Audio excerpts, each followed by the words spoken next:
like about Breon is a young guy, but what you like to see with young guys like this is he's always composed, calm, relaxed. He's got a good foundation. I'm not trying to say like the Tim Duggan of boxing, but he is very fundamental in how he fights. He starts off very patient, very slow, but he brings the pressure, he brings the heat, and I think it's going to be a good show for the fans. He's got better fashion sense than Tim Duggan. I know, yeah, he's got to be there. He brings the pain too. Yeah, he does. Chaos. So a good-looking prospect in Breon Gorham taking on Alan Ayala in this one. This one's set at a catch weight just above the 140-pound limit. Gorham looking to close out 2024 in his hometown, looking for the knockout here tonight against Mexico's Alan Ayala. And we are just about set for our third contest of the evening, so let's send it back up to our MC, Mr. Lupe Contreras. Entering the arena, Alan Ayala.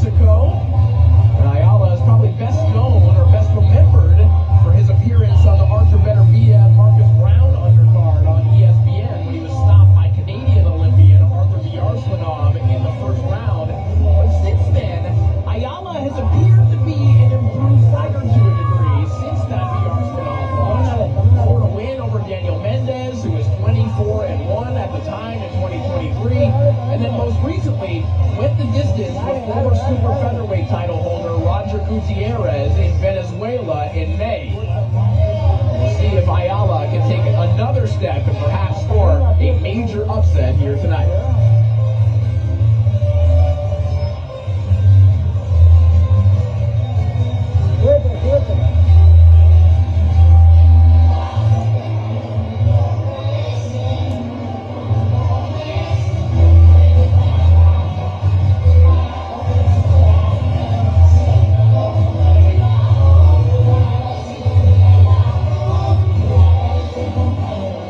His counterpart, Breon Gorham.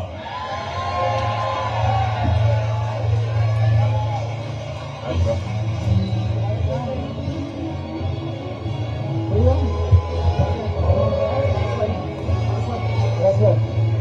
¿Quién es el otro?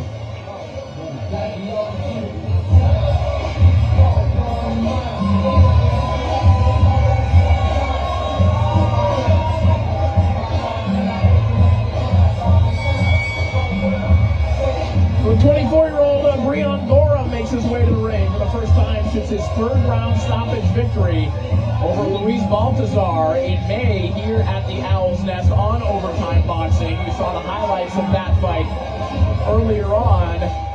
And though he was the pride of Houston, Texas now, he was born in Gary, Indiana, of course the home of the legendary Tony Zale, and also the home of Michael Jackson. I don't know if you've heard of him before.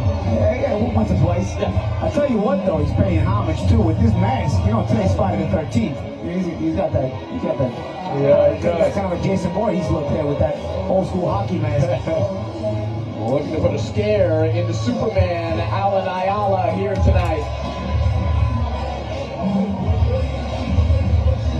Big opportunity for Breon Gorham to improve to 18-0 on home soil.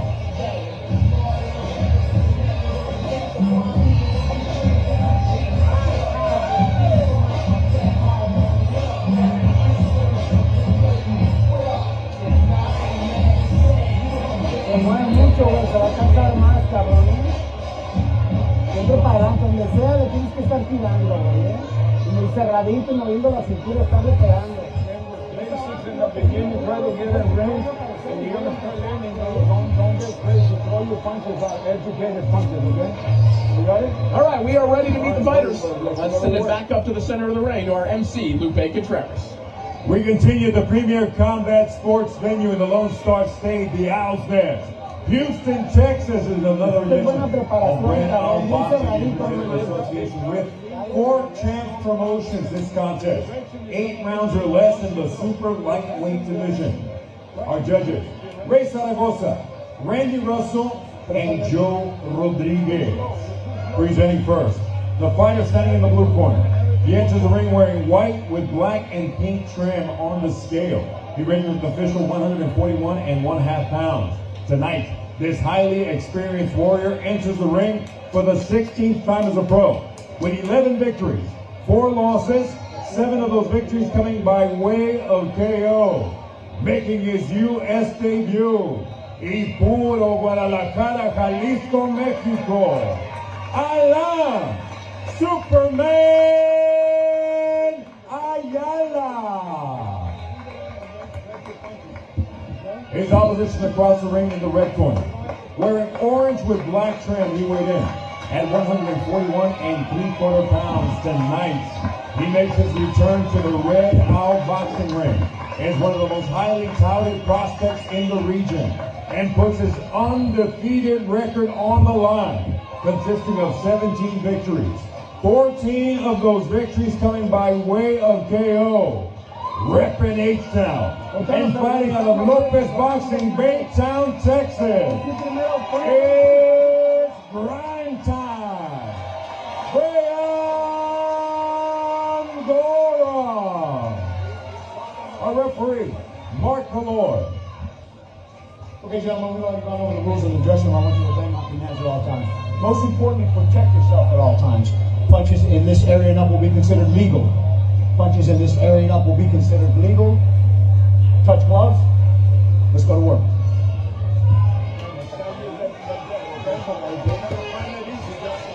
Slow down everything and you're gonna get him out. A big moment for Brian Gorham here as he takes on Alan Ayala. Again, this one at a catch weight just above 140 pounds. And you know that Gorham had his eye on our previous fight featuring Giovanni Marquez. Gorham has talked about wanting a showdown with Marquez at some point in the near future. So looking to make a statement in this fight and maybe make his case for a matchup against G.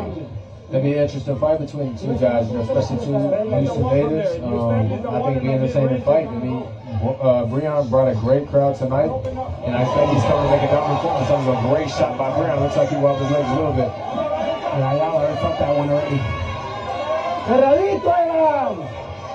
You can see the weight Brian gets on those shots. There's a lot of leverage. Very, very calm. Bien vivo! That is what he is, very fundamentally sound, and he gets that weight on his shots well.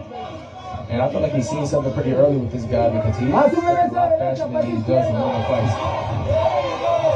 Hard left hook to the body there. Gorham talked about his familiarity with Ayala's style, and it certainly looks like he sees everything that he wants right now. And Gorham, of course, started his career in Mexico, saw a lot of fighters like this.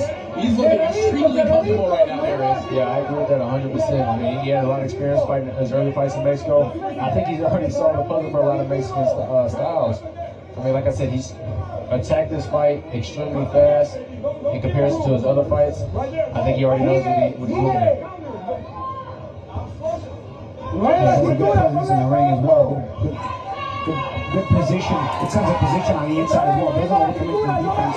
Ayala's going at him, so therefore he can put himself in a position to try to counter like that. He just missed that counter right hand over the top of a lazy jab. And I expect this the first round. I think he's going to find his time in this position, and he's going to be able to land those devastating shots that he can try to throw. Gorham predicted a middle round stoppage in this fight. He said it won't take a whole lot to figure this guy out, and he feels that he can get Ayala out of there. And Ayala's a proven tough guy. I mean, Brian is sitting down on these shots, and Ayala's still in there swinging. Brian has to really be responsible in these exchanges that he's being defensive after every time he throws a combination, because Ayala's still throwing. I think Ayala's going to need to make an adjustment. He's going to find a way to back up Gorham so that he can, sort of take some of the sting off some of these shots. If you let Gorham get on that front foot, he's going to get some good leverage on those shots. The pace this fight started, it's hard to see how this fight's going to progress. That was a great body shot that he landed. Yeah, Ayala felt that one. Again, body shots were the key in Ayala's knockout loss to Arthur Biarsanov. Especially taking note of that, something I'd like to see in Brian is really a nice stab jab to the body. I'm a huge fan of that shot, and I think as I'm looking at them now in this position, that shot be very effective on setting up other shots. Opening round for Gora.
The fundamental skill of Brian Gorham, and interesting to think that this is a guy who only had 35 amateur fights. Yeah, he grew up in a fighting family. His uncle was a 19-0 pro, two-tear, but again, for that lack of an amateur background to be this fundamentally sound is something that's very impressive.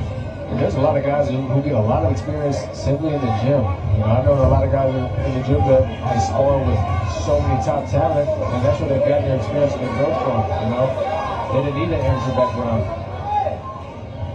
think Ayala's got the right approach. He's trying to back up Gorham. If Ayala's not able to back up Gorham's going to be able to continue to put these hurtful punches. Also be able to have the time to think of how to set him up. See Gorham now using that jab, snapping him and using it to back up Ayala. You see those Mexican fighters, they want to fight you off. They don't know the other way.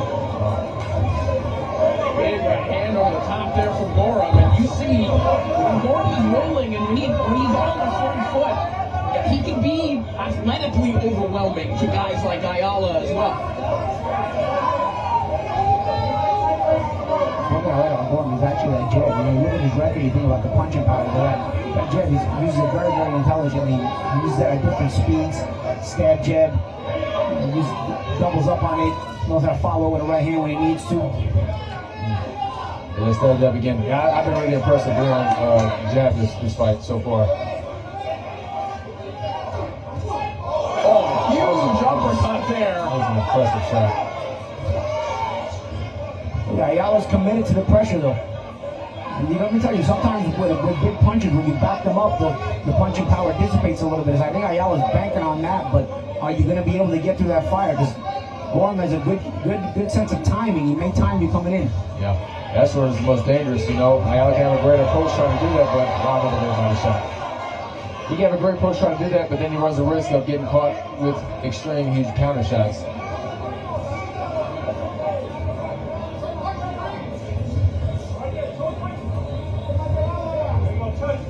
Just read the body language between these two guys. I mean, Brian looks so poised and relaxed. You know, even in the fire, catching shots extremely well. I see him shorten up that right hand a little bit. It's up that over the top right hand worked early on. Seems like now it's, Ayala's kind of honed down, trying to duck underneath it. Maybe the trajectory is going to be changed by Gorham, maybe going a little bit more straight. Go to the body. Yeah, that'll work too. And that left hook to the body. Nice shot for Gorham right at the end of the round.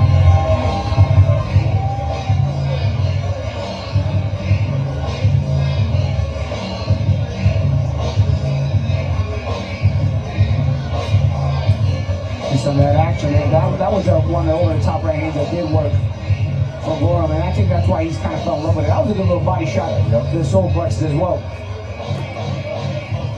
That was a double left hand. Like how educated Gorham is with that left hand. He's able to switch the trajectory of it mid-combination, and there was a great example of using it for a little touch that took, and then put some weight on the left uppercut right afterwards. You got it? Don't open out. Keep your chin down. And then everything falls in place. Beautiful work. You're looking beautiful in there. All right? Your technique is beautiful. That's You're boxing when you beautiful. double the Okay? same hand. You always got to take a little something off the first one, and then put the emphasis on the second one. A lot of times that first one is just a distraction shot at you. So Gorham used it beautifully. He threw that left hook, kind of opened up the middle, and then he put the weight on that big uppercut. Round 3 underway. One thing we've seen from Gorham throughout his career thus far, Darius, is that offensive creativity. He believes in his offense, but he also has an imagination in there. And it's a good problem to have with a prospect, to have someone with that imagination and then kind of rein it in a little bit, right? Yeah, absolutely. And the important thing with creative offense, you're also going to have kind of creative defense too, or a foundational defense. And that's one thing at least that I'm seeing with Breon that he should demonstrate. He's able to throw very creative shots, but he's being responsible after he throws them as well. That's a great point, Darius, because a lot of times off of that defense, you flow into your offense. You create punching angles off your defense a lot of times. And you see sometimes Darius, off of those slips, puts himself in position to come back with something.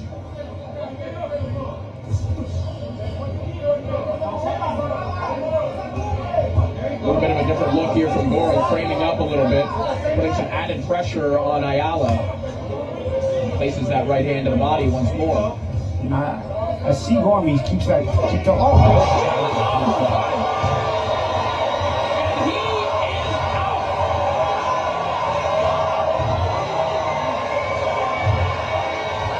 Big knockdown, but I'm not a fan of referees not counting. Ayala had fighting him. It's a great knockdown.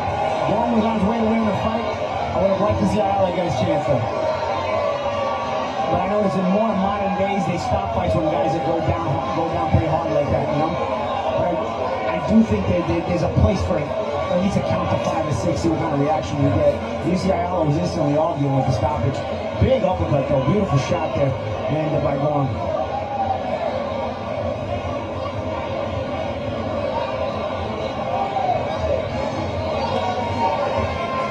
That was an impressive statement for Breon in his hometown. Great timing shot too. I think he slipped the jab. And like you said, Gary, so you gotta be careful with the pressure, right? He was trying to step in with the jab. If I remember correctly, you're probably gonna look on the replay. And a nice sidestep, slip and rip with the left uppercut. You get a chance to see it here. See it's Ayala. Actually, that was back hook. He tries to, actually goes left hook. He actually want to throw a wide left hook. He actually gave that look the first time. Until he slipped that way, originally, wasn't there. Then Ayala committed with the shot. Yeah, Ayala, there. See, Ayala didn't process that, man. That's the thing. That's the thing about the levels of their thinking ability. Ayala should have seen right there on the first feint when he changed his mind that Gorham was looking for something on that slip. Yet he still threw something where Gorham could slip that way and throw.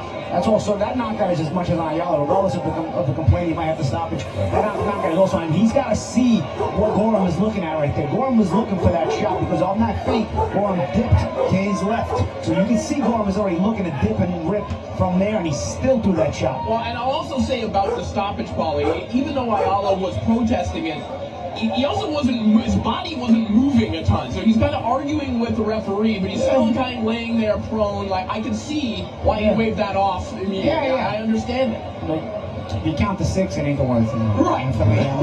What's the difference, bro? I don't know, man. I'm an old school guy, man. I've seen guys laying half dead and the kid just counting. I don't think you need that either, obviously, but you know, I think there's a place in between place there too. You know, there's a solid point. Obviously, my comparisons at a completely different level, but I was going to bring up the Tyson Fury, Deontay Wilder. Sure, absolutely. And that was the most impressive thing I've seen. It looked like Tyson Fury rose from the dead and came back, and pretty much won the round. And backed up Deontay the rest of the round, yeah. So, I mean, 10 seconds is enough to recover a little bit, man. I mean, if some guys' recovery powers, it also matters how in shape you are, don't get me wrong, but there is an ability to recover during that 10 count where you can be really hurt at 1, but by 8, you know, be pretty recovered. Not all the time, but that's why the count is there, of course. Nonetheless, that was a peach of an uppercut knockout, and we're ready to make it official. Let's send it back up to Lupe. Inside the Red Owl boxing ring, this bout comes to a sudden and dramatic end with an official time of 1 minute, 13 seconds of round number 3. Your winner, by way of knockout and still undefeated, it's grind time. Gorham.